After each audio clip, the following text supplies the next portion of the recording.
Oh my gosh. Oh, hello everyone. Make some noise. How's everybody feeling?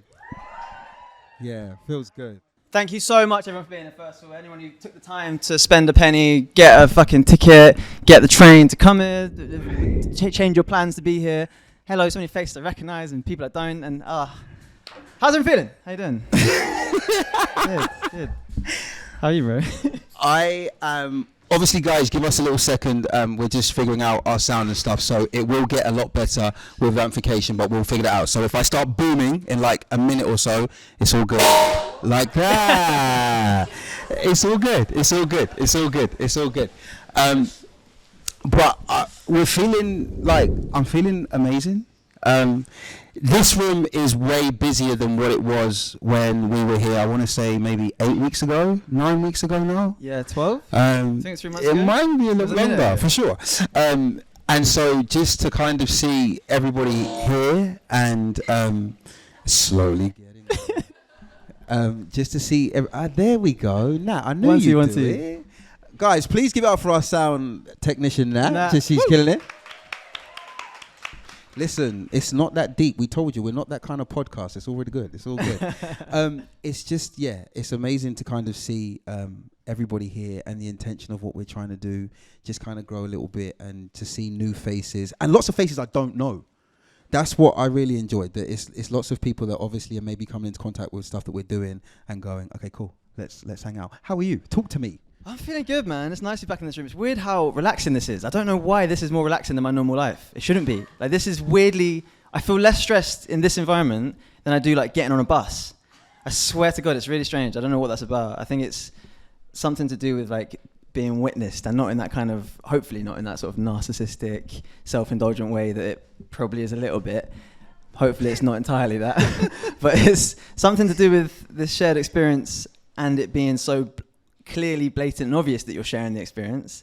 I find really peace-inducing, despite this being obviously a scary, adrenalizing thing at the same time. Do you know what I mean? The room feels friendly. Yeah. Does that make sense? Like, I think it's always harder to express yourself in front of people that you're maybe not completely comfortable with, and generally you're friends with people because they make you feel comfortable and you have shared interests and stuff. And something that I can't tell you how it's happened, but everybody that kind of we generally talk to and we speak to about the podcast, or if they've come into contact with some stuff that we're doing, like, it just feels like very familiar. Yeah. So when we kind of come into this space, this is for me obviously personally, I don't ever feel like I have to project anything. I just feel like I can kind of come in and be my authentic self, whether like I'm kind of feeling amazing or I'm not feeling that great. So I'd like to thank everybody that's kind of interested in what we're doing and being so nice. Thank you all very much. Seriously, it means the most. So yeah, actually, that's a good point. I think that there's something to be said for like the amount of times on our podcast I feel so embarrassed, and I used to edit it myself, and I'd be like, I'm cutting that out 100% later, 100%, and then try to commit to like not doing that, you know, and try to commit to like leaving certain bits in that made me feel uncomfortable because that's the real stuff, the stuff that probably matters the most, and shock, those are always the bits that people really resonate with. So then in doing so, you cultivate an environment where no matter like the people that attracts, it's okay to just be who we are in front of, and everyone sort of, I think everyone gets it, and the people that we talk to, listen to our podcast, seem to be of the same like-minded mentality that sort of fallibility is king in a way, and it's like being who you are. It's pretty cool. Pretty cool to be who you are. It's better than pretty cool. It's very liberating. It's very liberating when you can be around people and you can strip away the stuff that sometimes we wear. Some we wear for armor, some we wear for projection in what we're doing in our jobs or in different interactions and stuff, and some is just projection. Yeah. Does that make sense? Yeah. We had a very small situation before you all got here. I didn't know you were going to say this. No, because I'm not going all the way into it because I don't think the actual substance of it is relevant. But I feel like there was two ways for that to go, and we could have been very reactionary in the moment. And then everybody that's come to experience this, like even if we stopped right now and we went back upstairs and everybody went home, this is enough for me. Because you can feel intention. Yeah. It's rainy, it's wet, it's cold. We're in a cost of living crisis. There's all types of promo merch and buy this, buy that all over the place. And we have a room full of people that are ready to kind of interact on a very real level just because there's something that they've maybe seen with what we do that they're like, okay, cool. Like, I can go hang out for a little bit. So I think when you're kind of, that's your reflection, good work. Forgot to put the timer on. It always helps because I can talk way too much. It just allows you to be comfortable and to get to where you want to get to. Yeah. If that makes sense. Yeah. How are you feeling, bro? I feel really good. I'm looking forward to hearing what you want to talk about because I've got like a small inclination because we've been talking for about 2 years now on this podcast format, and I kind of know when I feel you're going to lean into something. But I'm not all knowing, so I'm not going to act like I know, but I got an idea. But I'm going to sip this little cocktail real quick. Well, Sean earlier was like, what do you want to talk about? And obviously, you know me. And I was like, well, my favourite topic in the world to talk about is love, obviously. Obviously. But like, I think, and we got into this conversation about it a little bit of being like, I think because it's the great mystery to me. It's the mystery. It's the question and it's the answer to me. There is no other question to be asked in a way. Like, what motivates us to do anything, I think, is fundamental. This is my opinion. It's fundamentally an act of love. You get out of bed in the morning for some sense of love. And I know people get on a sort of evolutionary, naturalistic answer to that in a sort of survivor way. But I think, I don't think of love as this sort of like floaty, passing, transient thing. I think of it as like the engine. I think of it as the central driving force for why we do anything. Yeah. And I think it is innately mystical in its, I don't mean that like without, I don't mean mystical in a sort of magic way. I don't mean that. I mean in a deeply, innately truthful way. Do you know what I mean? Does that make any sense? No, of course it does. And I just think, I've been thinking about love a lot this year. I think because I'm like a year out of a relationship and a year and a bit, and like there was a whole part of our podcast that got quite popular where I was like talking about being sad all the time and having gone through a breakup and being like, I just feel like, you know, and so yes, yeah, I remember those episodes. They were good episodes, leave them alone. So yeah, I think that I'd love to talk about love a little bit tonight in its many forms, not just relationship in the way that I seem to enjoy talking about, but in all its forms. And I guess I actually had a weird question, and this isn't really the time for this, but is anyone newly in a relationship here? This one person's like, yeah. How can I ask how long? 4 months. Oh wow! Well, he kept him at bay. She's allowed to. No, 100%. I'm not saying no. Due diligence, my man. No, I'm not saying that's a bad thing. I'm not saying it's a bad thing. That's probably a trait I need to learn to be better at, really. But the reason I'm asking because it's like, is anyone here in a long-term relationship for how long at the back there? 7 years. Wow! Is that Saoirse Garavan? Ah, love you, Saoirse Garavan. Come back to that. 7 years, and I've never been in a relationship that's 7 years long. I don't know how that feels. I have been in a relationship that's 4 months long, and I think I'm really interested in what you think, but maybe more later, on what changes from you meeting the person you're attracted to and all those fundamental initial sort of sparkly things to 7 years down the line. And you've been in a longer term relationship than I have, and I guess I'm asking in almost a mentee way. Okay, so the first thing I'd say is that love is the solution, and love is a solution. Most times when a person is trying to understand something, you're looking at it from 3 perspectives: cause, problem, solution.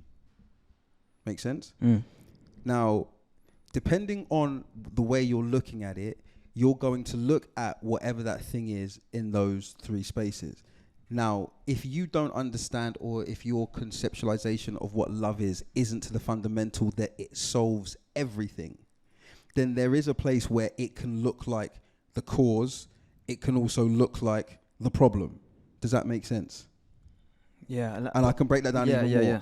So you get into the first beginnings of a relationship and everything feels wonderful and it feels new. Now, a lot of that time isn't spent talking about the things that you're not great at. Makes sense? It becomes about the similarities or the shared experiences or familiars that make it make sense. Yeah. And the more you get comfortable within that dynamic is the more that you then may choose to show a person what is or isn't happening. So that only comes when you're starting to what I call embed relationship. because relationship develops the balance of trust. And when I trust you, I'll reveal more to you. And the more I reveal to you is because there's a comfortability within the dynamic that we've set, because the foundation that we've laid for ourselves should be love. When it's not, that's when love cannot seem like the solution. It will seem like a problem, or it will seem like something you don't understand. Makes sense? Yeah. So then, even let's take for where you are right now. Certain past experiences have allowed you to come into maybe a new version of something with fresh perspective. Yeah. Remember I was saying that every situation happens with a person's perception and a person's perspective. Yeah. Perception is how you see it. Perspective is how they saw it. One is present, one is past tense. How they saw it means they've moved on from their perception. So they're living in, well, that's how I feel. That's how you made me. That's what it is. When I can take my perception and lay it aside and then go stand at their perspective, even if I don't agree with it, it allows me to get a more fuller understanding of what's happening, because I'm not just standing in the place that makes sense to me. That's why love's a solution, because love will displace you from what makes you feel comfortable to put you where you need to be to see everything you do, which is why most people aren't in love, because when you don't have the ability to do that, then you have not surrendered yourself. That's the real basis of any type of, thank you. That's the real basis. That's the real basis of any type of medicine. Yeah. It's your ability to surrender yourself to the process of what's going to happen, and you trusting the doctor that they're giving you something that, though you can't break it down maybe yourself, you trust that it's being administered for the holistic nature of your well-being. Does that make sense? 100%. I think that's the thing that I'm currently experiencing, that I'm finding really confronting, is like how much discomfort comes with feeling again after a relationship. You know what I mean? Like, it's so, I've retreated into myself so heavily after previous relationships. Can you hear me all right? Can everyone hear us loud and clear? At the back? How's the back? Good? Thanks. Love that. I've retreated so far into myself and sort of put so many walls up, and sort of thought maybe just that concept of relationship, of a monogamous, simple relationship, isn't for me because that hurts so much. And like, in starting to open up the feeling of love again and inviting love into my life, how fucking vulnerable you are, like how so terrifying. I'm so afraid all the time, and that's like the most beautiful part of it. And I'm trying to remember that, because I have a tendency when I'm afraid to just be like, I just won't do that. I'll just go the complete opposite way and hide forever. I'll hide for the rest of my life and I'll avoid that. And like you're right. The solution is a solution. It's like I'm nothing good comes from trying to prevent yourself from feeling discomfort, as all things seem to lead that way, mental health wise, anxiety wise. Like, the only way you can overcome the thing is to confront the thing. There is no other way. Oh, you're forever afraid, I found, in my experience at least. That's a very CBT thing. But like, so I'm trying to like sit within these new dynamics of being of feeling love again, without like scaring myself out of engaging in it. I mean, it's like a minute to minute thing. It's amazing how many little fragile little boy things I still do. Something like little kid shit that I'm like, why are you jealous about that? Why are you insecure about that? Why do you? Because you're way too hard on yourself. You're way too hard on yourself. You know what my dad told me last year? I was in the office and he came in, so he's got the big boy office at the front, right? So everybody, like, that's him. And I got the cubby hole at the back. No, but I love the cubby hole because it's got his big like rocking chair in, and there's a lot of wisdom in that chair, and I just sometimes lean back. It's amazing. Anyway, he comes in and he's like, "What's wrong with you?" I'm like, "I'm okay, Dad. I'm okay. It's fine." And he's like, "You're not." And then I went into like 90 seconds of just really going in on myself. And he said, "That's good." He goes, "How'd you feel?" I said, "What do you mean?" He goes, "How'd you feel?" I said, "Well, no different. I was just telling you, what was going on." He says, "But do you feel better? Do you feel worse?" I said, "I just feel the same." He says, He says, you probably will feel worse later, because knowing you, Sean, you're going to think about what you've just said to me. He said, "Life is hard enough. Life's going to beat you up enough without you helping out." He said, "I've got no problem listening to you tell me about yourself. None at all." He said, "But the next time you do, that proverbial baseball bat with barbed wire and glass shards and spikes, change it for a feather duster. Wrap it in a duck feather pillow. Put some treats on there that you like. Hit yourself with that. I said, but Dad, it won't do anything. He said, that's the point. He says, you will give the assimilation of punishment, but you will spare yourself so that you can actually carry on. Because after you finish beating yourself up, after that relationship maybe doesn't do what you need it to do, after you've messed up for the 15th time, you still need to live. You still need to believe it's possible. And for everything you've done, if knocking out love, which is one of the most intimate things that a person can make a decision about, if that's the last part of your Rubik's Cube you're figuring out, you're not doing too badly. Does that make sense? No, I appreciate it. It's true. Yeah, you're right. You are right. And I get why you do it, because you hold yourself to such a standard. But the best in you is brought out by the person who understands that. Then you then create the corporate environment so that you both pursue individual purpose through collective support. Yeah. You shouldn't lose yourself, and you shouldn't beat yourself up for being hurt about something that hurt you. Our body will naturally cause us to defend ourselves when it feels under siege. So sometimes those triggers or the traumas of the triggers that we go into, they're the things that help us to identify what's not healed, work with what we're still improving, and also acknowledge what we're doing well. Yeah, you're 100% right. And like, there's also a side of it where I think you can lose the margins. The edges can get blurred when you've been in a certain relationship that didn't have particularly healthy practices and behaviors. You can sort of forget what the baseline is when you're in a situation that is healthy or you anticipate that to be the norm. So you preemptively behave in a way that prevents you being authentic because you think, if I do that, that's going to result in this kind of da-da-da. And like unstitching that, unlearning all that sort of, I don't know, sort of trauma, call it what it is, like is an extremely slow process. You know what I mean? But I think you touched on something interesting, like about the standard that I hold myself to, we hold ourselves to, we all hold ourselves to. That self-awareness can be cruel sometimes, I think. That level of like knowing what you could be and knowing your own potential is it's a beautiful, empowering thing if you can lean into it. But like, it's also the reason that it's probably the reason I punish myself the most, is because I know what I could be. You know what I mean? Like the last time when we did this live, we asked a question about who in their life feels they're where they're supposed to be right now, and no one did. No one in the room did, I don't think. And I imagine, raise their hands, anyone in their life feel like they're not where they're meant to be right now? In terms of like the idea you had for yourself from a younger version of yourself compared to now? Anyone feel that way? Oh, well, like maybe it's a summer thing. Maybe everyone was like, in winter everyone's like, I'm the best actually. I'm doing really good, guys. I'm doing really fine. I don't know about you, but I'm pretty good. But for myself, certainly, I feel that, and like, it's constant. I'm not even trying to moan about it. I sound like I'm sort of whinging about it, I think, a little bit. No. And it's more just, it's so fascinating to observe that there is a version that, like, and you feel it sometimes. You tap into that thing where you're like, today I was the person I was meant to be. Do you know what I mean? Like, there's certain days where, like, or you're in an environment, I get it when I'm on set, I'm like, that's who I am. And there's days where I'm like, I don't know who that fucking guy was. It wasn't messing with them. And like, the question, please, I need you to stay on that tangent. When you go, that's who I am, what triggers you in that moment to say such an absolute statement? Because we drown in a world of variables. That's absolute. When you say that's who I am, there is no space for you to go, maybe on a no.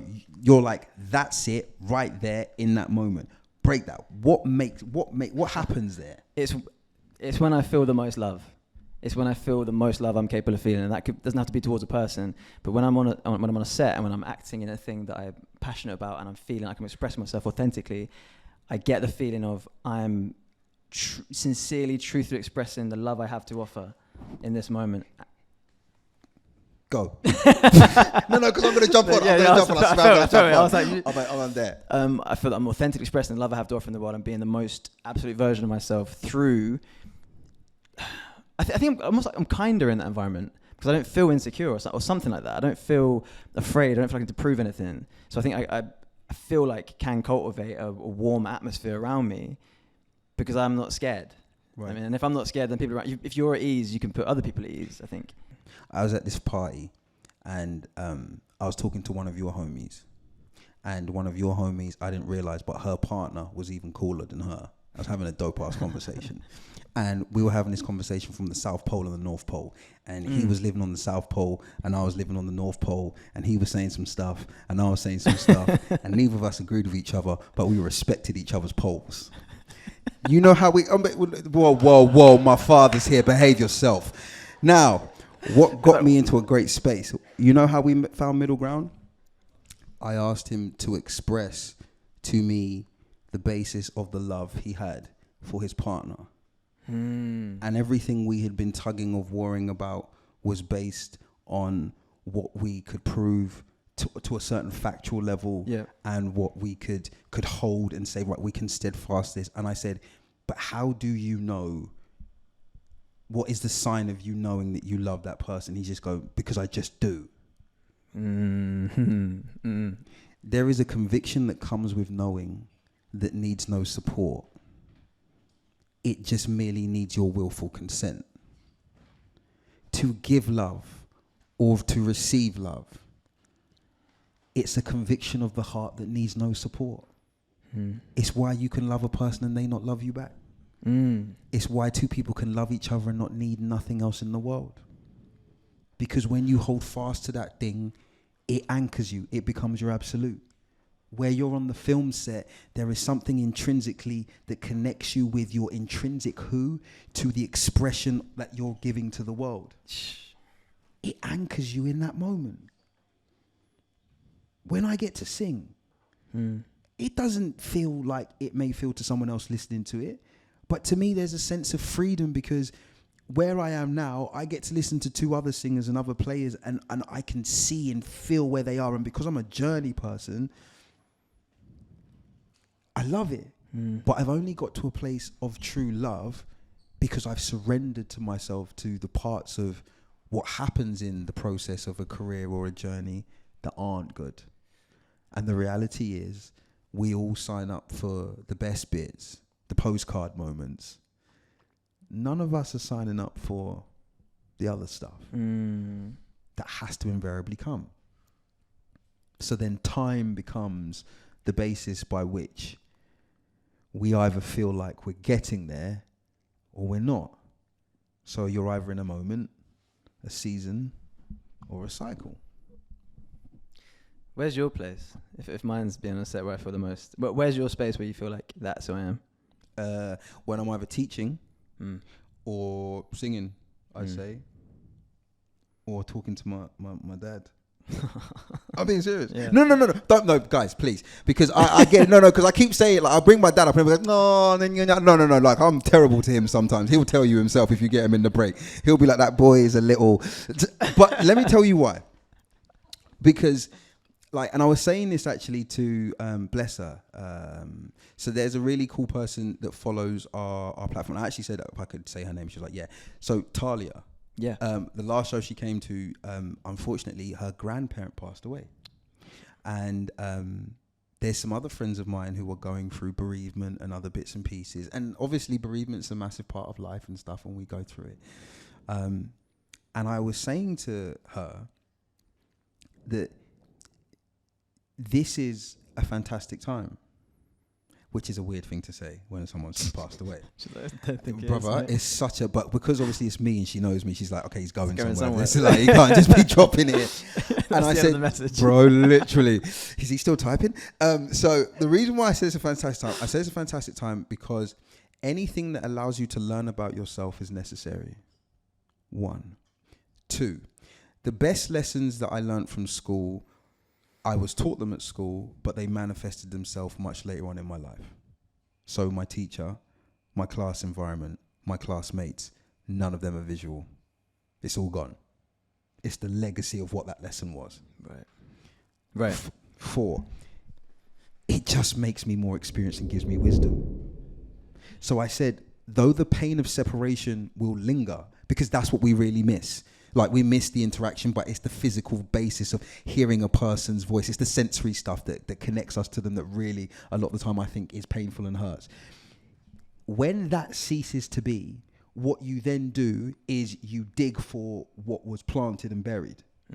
Now, in some cases, when it's negative, that's not the greatest stuff. Sometimes people need to go and speak to people and get help for that stuff.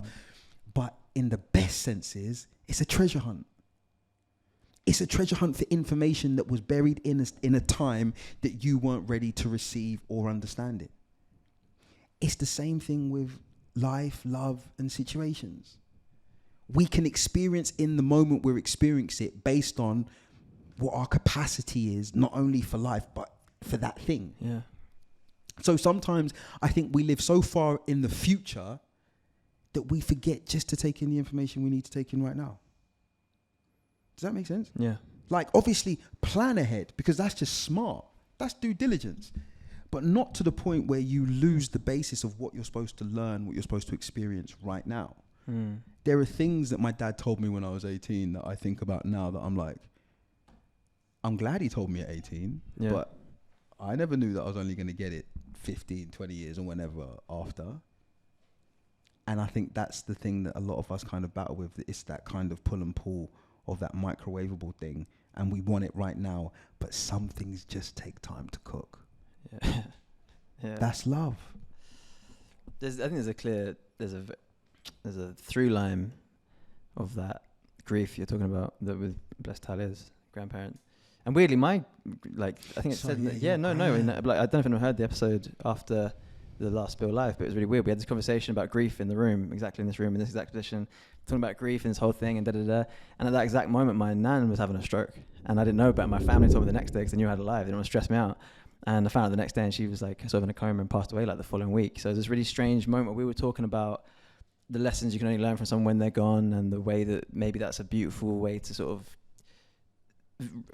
realize them more fully, because you can't access that level of depth about someone when they're here, in a way. You know, like when, you know, if you've ever lost someone you love, suddenly like their socks are the most important thing in the world. You know, they find their socks, and you're like, oh my god, I can't believe I used to wear these socks. I used to go around the world wearing these socks, and the other day they're just some socks. Like that kind of depth of knowing someone and loving someone. I think there's a through line with grief, with breakup grief in that way, because I heard a thing a little while ago about how, at least when someone passes away, you can make sense of that. There's a finality to that. There's an end. Like, it hurts and you're gonna miss them forever, but like there's an end to that. When someone's still alive but they're dead, that's a very complicated thing to make sense of, and that is the feeling. If you've been through a breakup, which I'm sure, put your hand if you've been through a breakup. Everybody. No, someone's like, nope, sticking by my person through thick and thin. But yeah, like it's like, you know, that feeling where like your skin hurt, like you're like, it's grief in as real as any other grief is, you know what I mean? And I'm trying to look everyone in the eye more. I'm trying to get in the habit of, when we have these conversations, of actually looking everyone in the eye. So I hope that doesn't make you feel weird, but I think it's really important. Does it make you feel weird when I look in the eye? Sweet. I was just like, there's so many people to look in the eye. Like, how are you going to actually physically do that? Doing quite a good job. So it's probably like, I want to keep quiet. You're an interesting guy. Head in a swivel. But yeah, no. Yeah, you like. I've died after every relationship I've been in. I know it sounds so dramatic, and I know I'm so hyperbolic. Did sound a little bit. I was just like, oh my lord. It's like, I'm dead now. I just, what am I gonna do? Like, I have died. But like, truly, like there is a. I think there really is a genuine. There is a death that takes place within you after a breakup. You know what I mean? Like, you aren't the same person, right? You're right. Thank you. Everyone's not quite. Yes, that's factually true. Yeah, I like. Do you agree? Am I being really dramatic and like sensitive and like poetic? No. But do you know what helped me to balance it? Because I think you can go two ways. You can call it what it is, and a lot of the time the way you're describing it is how it feels. Right. But what I tried to do was I tried to understand it within myself, above myself. Okay? And so I just said, caterpillars don't hang out with butterflies. Butterflies can't hang out with caterpillars. One is used to crawling and eating its way through stuff. The other's used to flying and pollinating other stuff and decorating the world. Now, in a different moment, they were the same thing. But one chose to extend and one didn't. So then I respect the fact that we had to leave on the basis of what you could extend from or what I couldn't. Mm. And I understand it is what it is, because now our planes of living have changed. You need branches and fruit. I need flowers and pollination. Like you have to fall in love with every version of the person they become as well. Sort of thing. There's that, but there's also when it's like that way. It just is. It just is. Yeah, and that's not necessarily a negative thing. No, because what you're understanding is that everybody's abounding to what they are. When you are bound to what you are, how can I complain? Because it's the most authentic version of who you are and what you know. Yeah. My dad, remember that thing I said I know I talk about my dad a lot. I was talking to my dad about this thing that had come up, and I was like, Dad, I don't know about these comments. He said, Sean, pig squeal. I said, what? He goes... We were getting mad heat online at one point. No. We were talking about something, and I was talking about a reaction, and my dad chose to use an analogy of squealing pigs. And he goes, don't pigs make a... And he did the noise of when they thingy. And I said, yeah. And he goes, that's what is happening. Mm. And what he was trying to say is that when a person is resembling something that's within their nature to do, if you're aware that's what's within their nature, why are you becoming alarmed by what you already know? Mm. Did you do anything wrong? No. Did you say anything wrong? No. Was it factually correct? Yeah. So why are we having this conversation, son? Mm. Caterpillars, butterflies. And in that way, what it does is it gives me death and resurrection. Yeah, man. Make sense? Yeah, I think that phenomena, not to change subject too much, but like that phenomena of is internet specific, that sort of thing of like, when you see, and I think this is a really interesting, especially right now in the sort of political climate, the conversations and things that are going on, and once again, there's a very big political conversation happening that's very polarizing and very, well, to some people it's not polarizing at all, which speaks to what I'm saying, is that like, we're in a time where you see someone can comment something and it can have 1,000 likes, something like on one of our videos, something completely disagreeing, not even necessarily unkind, but just disagreeing, and it has 1,000 likes. And I couldn't name 1,000 people right now if I tried to make a list. So that's everyone, as far as I'm concerned. 1,000 people is everyone. So you sort of internalize that as like, well, everyone disagrees with me, everyone hates me. You know what I mean? Like it's so easy to take that to internalize it. Like it feels like people refer to the internet or like Twitter as the modern day equivalent of like the village square, or like it's where we go to get our information now, sort of thing. And like it's such an illusion. It's such an illusion, because I haven't ever had an argument. Actually, I've never had an argument about anything political with anyone in real life ever. I don't think. Not like disagreements, sure. A debate, like a sort of I think maybe this. I've never had an argument. I've had so many arguments online. I've had so many like actual sort of back and forth. When I was younger, I've realised there's no end to it now. Like, you're not going to change anyone's... This is the other thing. You're not going to change anyone's mind in that context, publicly being like, well, you're wrong because your ego's already fired up. You might as well try and argue each other's points, because you're not going to go anywhere. There's no point. You've already made your mind up. So I don't think that's the forum for that. But my point being, before I go off on a whole other thing, like, it's just like, I think it's really important that you sort of base your sense of self. This is an obvious thing to say, but maybe it's still worth saying. You base your sense of self off your actual environment, where you can see, touch and feel, and the people who look you in the eye and the way they respond to how you're living, because you're probably not as bad as you think you are, and you're probably not as smart as you think you are either. You know what I mean? There's somewhere in the middle, like, and I think, I speak for myself, maybe you all are. Maybe you are all exactly as smart as you think you are. But like, I'm certainly not. And yeah, I think it's a habit I'm trying to get into a bit. It's difficult with actually, do you know what? Like, it was initially difficult with our platform when it started like getting a bit of attention, because it's hard to not. Like, do you remember the Queen thing? Do you remember when that happened? Like we had a whole thing. Like, we said something like, it was impressive. I said it was impressive what the Queen had done. I don't agree with necessarily everything the Queen did, but it was impressive that it was done. I don't know. I'm not saying it's a good thing or a bad thing. Just, wow, if someone built a really big mansion, that's impressive. They might have used slave labor. Terrible. Bad. But the thing was impressive. And someone like took that and was kind of like, oh, they went to town. They went to town.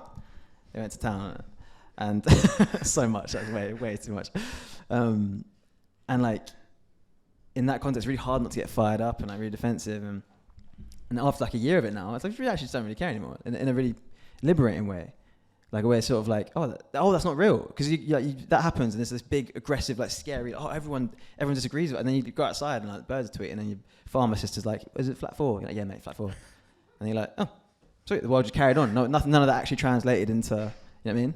Bro, yeah. Text out of context is very dangerous. That's why I very rarely get involved in those exchanges.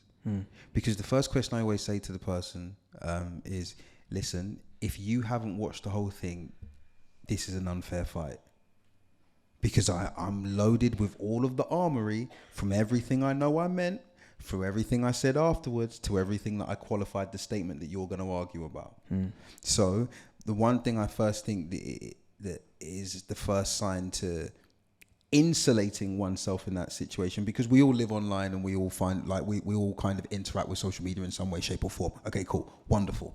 Now, when text and context obviously align, you're then dealing with the fact that everybody's going to have an opinion about something. I then look at myself and I ask myself, okay, cool, am I, like you said, in the village square with everybody, or am I making sure that through surveillance that everything that I want to happen in terms of the spirit of the village square is happening? Because I don't not want people to be heard, but I want you to be heard with the same respect that you're going to listen to someone else, or you want someone else to listen to you with. Make sense? Then there's the other space of one of the most liberating things that happened in one of our conversations. I remember I came into you and I said, Lucas, I know nothing. I know absolutely nothing. If you can say something but profess to know nothing, it puts you in a pretty safe space. Because then you've just, by nature of a conversation or an interaction, you have fallen into the revelation of inspiration. And the only thing I can truly know is the things that I've experienced.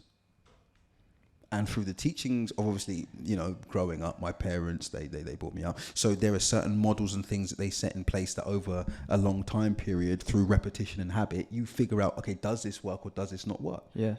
So then when you're in charge of what you know and it's not regulated by emotion, that's why I think so many people find themselves arguing, because a lot of arguments come from the basis of an emotionality that is based on feeling. So whichever way the tide turns, that's the way that the emotion of the situation is going to turn. Like even earlier, because there was one side that was a little bit more feeling and emotive about it, and the other side was like, I'm going to explain this, it evaporated so quickly. Yeah, man, that's I think the big key I'm trying to find and like trying to really be able to lean into is like in those highly volatile emotional situations, just not to respond with the same energy, to sort of take just to pause and breathe a minute. Like I can be so sensitive at times and so sort of wanting to be understood that I can really fall short of being like, I'm going to give us 30 minutes and to really collect how I feel about a thing. Again, this is a very obvious thing to say, but it's like, it sometimes feels so difficult to access that level of immediate capacity to let, I don't know, whatever the stimulating thing of the argument is, to just sort of sit for a minute, to be sort of, you know, feel you're back against the wall a little bit, or feel put up against or whatever, and to be able to sort of just be like, okay, maybe. Let's just sit on that for a second. All right, thank you for that. You know what I mean? Like to be like shouted at by your partner. Not that that's maybe not shouted at. I don't know. It depends on the level of toxicity in your environment, but there's a level of frustration to experience and sort of be able to like, well, thank you for expressing that, and not sarcastically, not that sort of like, I'm taking the high road. Thanks for that, sweetheart. I'm gonna sit outside. I mean, like in a way that's really sincere. Like, thank you for like expressing that, and I'm going to take a minute to reflect on that and see how I really feel about it. Because I don't know how I feel about it yet, because of course I don't. I'm just a sort of series of neurons firing. I don't really know anything. So like, trying to really learn that skill. Have been my whole life. It's hard. Not doing great yet, but getting there. Definitely, but through repetition and self-awareness. But I would ask you this. If you've taught yourself the sensory version of a thing, the hardest thing for you to let go of will be the sensory version of the thing. How do you mean? So you were talking about that sometimes we act and interact based off of feeling. Yeah. Feeling is based off of our 5 senses, right? Right. So we, through our 5 senses, collect the information of the environment around us, feed it into our mind then assimilates how we're feeling or not feeling. Okay, perfect. Now, on the basis of love, the Greek kind of, what would I say? Greek ancient teaching would tell us that there are 3 versions of love. Okay? Agape, which is divine. Eros, which is basically physical and it's a sexual inclination. And philia. Philia is the love you have of a friend. Now, very quickly, on a concept, because we've spoken before about spirit, body, soul. Agape would link into the core of you, which is your spirit. Philia would link into your soul because it's a friend.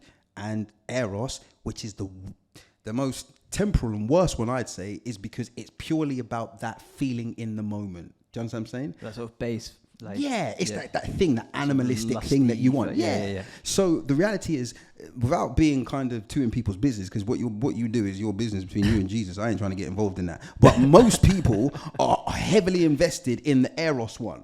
Right. Because the reality is we don't even spend enough time with our own minds to figure out if we like it, yet alone allowing someone else entry into that. Which is why Eros is where most of us figure out our relationships from and by. So then as soon as it stops feeling good, we're out. The reason you have such sustained friendships with your friends because they live in the soul realm, which is philia. Philia means that you can offend me if you're a friend. I'll sit on it for a little moment and then we can talk about how we then come to a compromise to then get back to where we are to move forward, which is why we've been saying on the podcast, it might be a good idea to be friends with the person you're with. Because if you're friends with them, then you may be able to interact with them on a level where the conversation is going to be more than the projected things you need to say to maintain the sensory feeling of what you want. And then you get to agape. Now, agape, this stuff here. Real low in the yeah, sea real for that talk. one. I had to get down. Agape is the one. Because agape is unconditional. It is the version of love that we should all aspire to, but know that we can never in actuality attain to. Agape puts you in a place where, Luke's, the deepest thing I can say is this. Every woman in here, the thing she loves most about the person she's with, will be based on one of these 9 characters. And I promise you, I will give you £100 if everything that you love about the person you're with isn't based on. I'm being serious. I'm being money, serious. man. Some people in Brother, the listen to me. Let me be super serious with you. And if you don't love them off any of these things, you don't love the person because it has to be one of these things. You need them. Okay. It will obviously be one of these things. Okay. One of these 9 things: love, joy, peace, long suffering, gentleness, goodness, meekness, faith, temperance. You will love the person that you're with, the things that you go, oh my gosh, I just love him because he's so caring. So there's love. He's just so funny. So there's joy. He's just so calm. Peace. He's the most patient person I know. He's long suffering. Oh my gosh, he's just in control of everything. He's temperate. I promise you. No, I need you to go home. When you go home and check, not now, obviously, otherwise, that might be a bit of a, when you go home tonight, ladies, please, write down the top 3 things that you love about the person you're with. I promise you, and record this or write this down so you can put it against. It will come directly next to either love, joy, peace, long-suffering, gentleness, goodness, meekness, faith, temperance. Let me tell you why. That's linked to agape. I have just described to you the manifest nature of God, which means the best version of him is when he reflects God. The best version of her is when she helps meet the purpose within your need. So if you're giving her that palette, I don't know any woman that wouldn't make a home. I mean, women are amazing, so they'll make a home without that. But when presented with that plethora, that palette of things, you then create the thing that allows the investment of her love to consistently be nourished in like a photosynthesis way. It's sun, it's water, and it's good soil. But I would say though that goes both ways, right? Like, I wouldn't say that's innately that I would seek that in a partner. That those exact same traits would also be what I would seek in a partner in the exact same way. Like that's what you would. Yeah, But I've seen your previous partners. No. Whoa. No, this is a conversation that Lucas and I are having. So, yeah, I'd seek it. I wouldn't say I've necessarily found the no. balance. The reason, because I also know how some of those, bro. Okay, guys, respectfully, we talk very seriously, right? Yeah. So we'll talk in every aspect and whatever else. So you'll know when I'm talking to you in a place where I'm very serious about something, and you'll know when I'm talking about something where I'm very playful about something, and won't necessarily be the side of myself that I'll project to everybody here because I don't have that level of relationship with them. Absolutely. Does that make sense? Absolutely. Now, I can tell you because, and I say this to you all the time, as much as I talk, I listen just as much as I speak. In those initial interactions, I'm not saying that's in what's happening now in your world. That was the substance space of it. In those moments, there were certain things that was happening in your life that you were transitioning out of into. And in the journey, you were met at certain moments where the basis of what I think you needed in that moment was presented in a format that was acceptable to you. But the minute your litmus test went, that's not the thing. That's kind of my point, though. I agree. But you knew.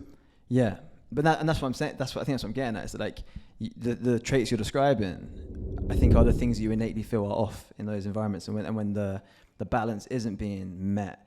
I mean, I don't know if all 9 of those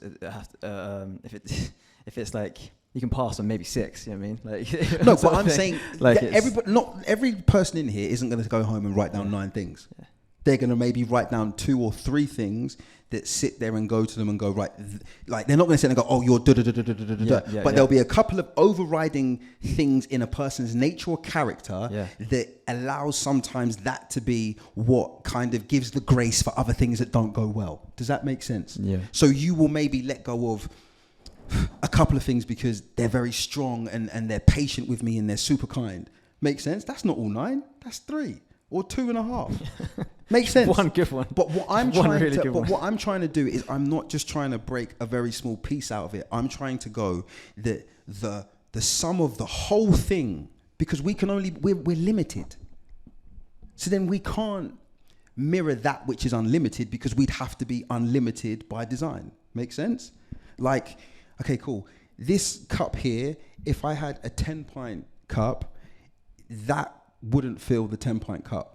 But if I had a full 10-pint cup and tried to put it in that one glass, that would overflow. That's what I mean. That you have capacity and you don't have capacity in certain moments. Yeah. So in terms of me trying to understand something that is unlimited, I realize I'm not going to be able to grasp all of that. So I can only grasp what I can understand and attain, which is why I got to the place where I don't know anything. Yeah. Because I'm only going to be here for, if I live 70 plus years. And what they say, how old is the planet? Are they saying? How old is the planet? Who knows how old the planet is? Oh, just roughly, because I don't even need to think, but just roughly. Throw me a number. Something billion. Now, could you could you imagine a graph or a bar chart where you had 70 next to, what did you just say? Let's say 5 billion. 70 in 5 billion. How can I know anything? I might begin to start to get a hint of a little bit of something before I'm making way. And that's what I mean. Yeah. That it's the simplification of the thing that allows me to get a greater understanding. It's like that thing a person says, if you can't explain something complicated simply, you haven't understood it well enough yourself. Fact. So,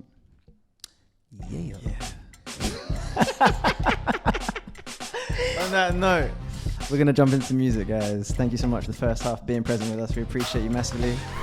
Thank you very, very, very, very, very much. We adore you.